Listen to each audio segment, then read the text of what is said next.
Hello there, welcome to my channel, Bangladesh First. This is your host Lincoln, and in today's video we're going to talk about the downfall of Jordan B. Peterson. Now, the videos that have been made about Jordan B. Peterson on YouTube regarding his downfall, I don't think they're that up to date with what has happened since.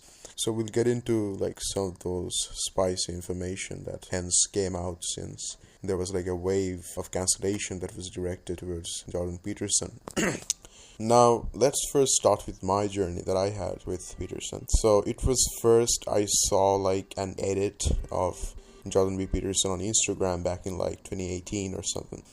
And I followed up the name on YouTube and I saw that clip from that university where he was shouting against that trans bill or whatever that was, LGBTQ right thing, on which he became famous. And I was obviously late on the train, or I think it was about time when that was happening. And being a young kid that I was back then, it was the most edgiest and the most coolest thing. He was speaking against all the people I hated, all of the freaking blue-haired liberals and atheists. He was going and demolishing them, I was watching that Kathy Newman debate that Peterson had. I was like, man, how can someone be so good in debating and destroying the other person by argument, And if you guys remember, there used to be videos on YouTube suggesting these are the 12 things that Jordan B. Peterson follows to absolutely destroy his opponents.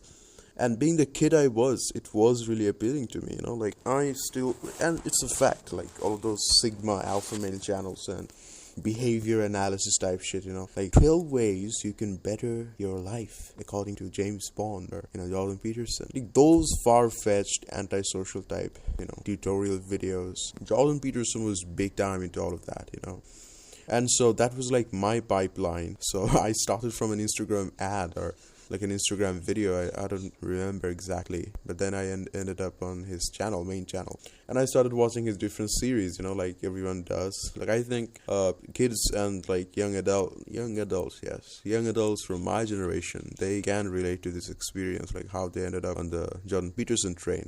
And it was all good. It was really good. His analysis of Carl Jung's archetype and other things. They were really enlightening, they gave me some relevant things to discuss in my friend groups, nerd friend groups and, adult groups. Groups in which I was the fucking foolish, edgy fucking kid who thinks he's so smart. I feel so ashamed, those memes where people think while you were having a good time, you just remember an embarrassing moment from 10 years ago. That type of thing happens to me when I think back to those times. But regardless, the information that he was giving in those series and lectures and videos, they were really selfless, the only thing he was selling back then was his book, there wasn't much financial gain or financial incentive behind all the stuff that he was doing until politics and all the hot topics that he was delving into led him towards joining the Daily Wire. Now I remember the exact day, it was before his license got challenged or cancelled in his university or in Canada, because he was doing stuff that, according to the psychologists there or their union, whatever the fuck they have there, they deemed that his professionalism should be questioned, And he wrote a paper and he read it out loud on his YouTube channel. It was called DIE. So basically he twisted the words in DEI, diversity, equity and inclusion, and he made it sound like die, so you basically die.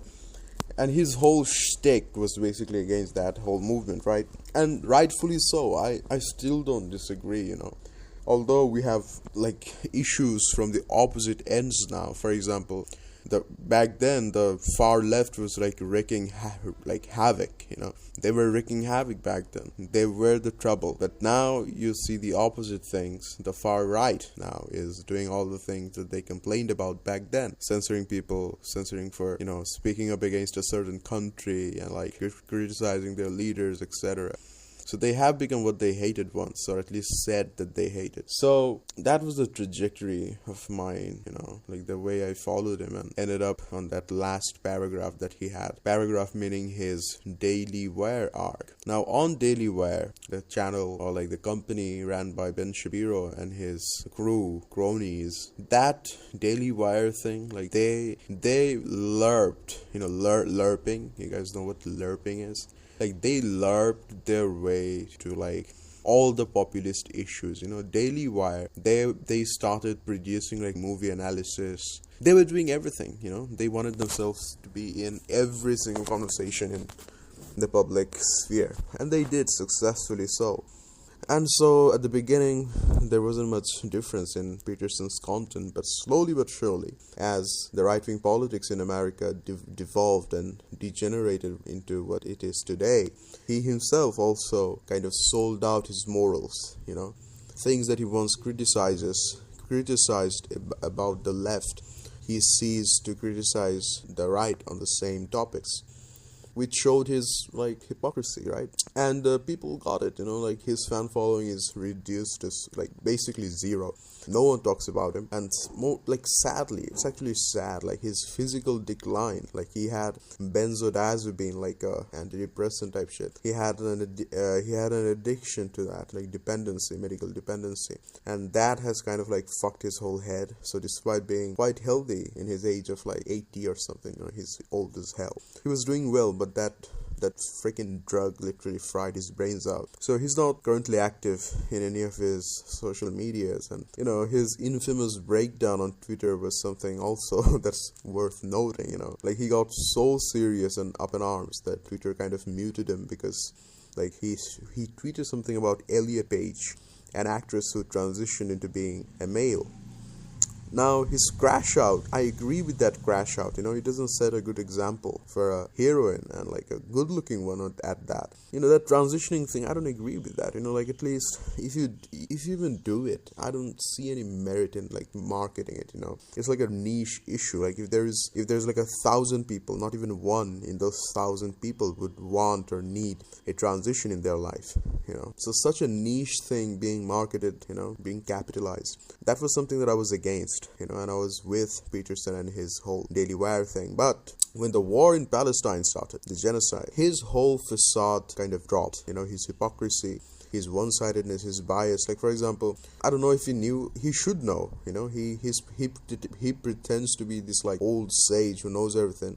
So if he is that, he should know the history of Palestine and Israel, how it is so one-sided. And the thing that happened on October the 7th, him tweeting that give him hell, like destroy every Palestinian, like that hateful tweet. I think that was his final nail on the coffin, like he was bad enough, but ever since he hopped on the Israel train as well with Daily Wire. Daily Wire is a very pro-Israeli outlet in America, facaded or shown to be as a right-wing, whatever, but they are basically Israeli shill, right? So he did not hop off the train, even though it was apparent to everyone that, he was being a fakey. He was just there for the money, money and power. He was like deceiving himself and all of his fans, but his fans are like, they're clever, they're grown.